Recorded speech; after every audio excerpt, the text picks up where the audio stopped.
সকাল, চলে এসেছি রান্নায়।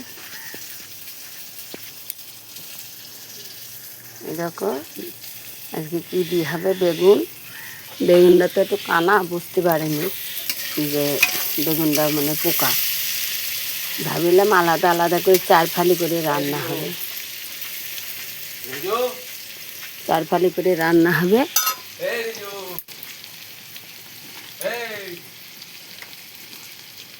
তাই 4 ফালি করে রান্না হয়নি, কেটেছে হোমা পোকা বলে।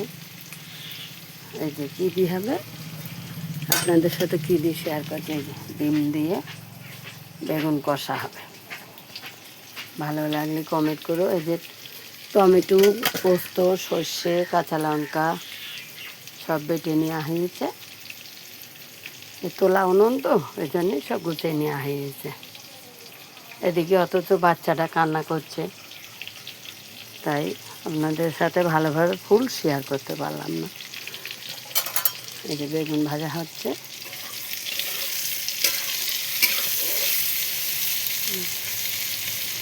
বেগুনটা বড় বড় করে অবশ্য কাটা,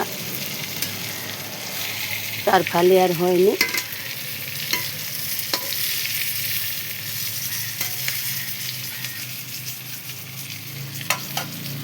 দেখতে থাকুন আপনারা, আমি রান্না করি। ডিম, এই যে মশলা কষা হচ্ছে, তেল ছেড়ে দিক একটু।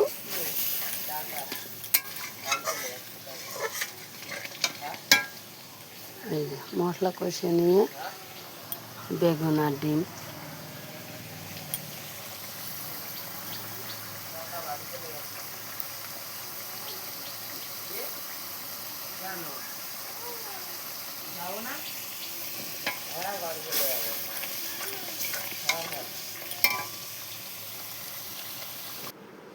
তো দেখতে পাচ্ছ এদিকে রান্নাটা আমাদের হয়ে গেছে। তো এবার ওপর দিয়ে চেরা কাঁচা লঙ্কা আর একটু সর্ষের তেল দিয়ে দেব। তো আমাদের বেগুন, ডিম, আলু পোস্ত, সর্ষে হয়ে গেছে। তাই ওতে সর্ষের তেল দেওয়া হচ্ছে যাতে একটু ঝাঁঝালো গন্ধ আর স্বাদটা ভালো আসে। তো তার জন্যই কাঁচা সর্ষের তেল দেওয়া হচ্ছে। তো দেখতেই পাচ্ছ তরকারিটা পুরোপুরি রেডি হয়ে গেছে। এবার গরম গরম ভাতের সাথে তরকারিটা খেতে পারলেই হয়। তো এইদিকে আর একটা ভাজা হয়ে গেছে, এগুলো দেখে কী মনে হচ্ছে একটু কমেন্টে জানাবেন। তো এইগুলো আমাদের হচ্ছে কুঁদরি ভাজা হয়েছে। তো 4 টুকরো করে লম্বা লম্বা করে পেঁয়াজ, শুকনো লঙ্কা ফোড়ন দিয়ে ভাজা হয়েছে।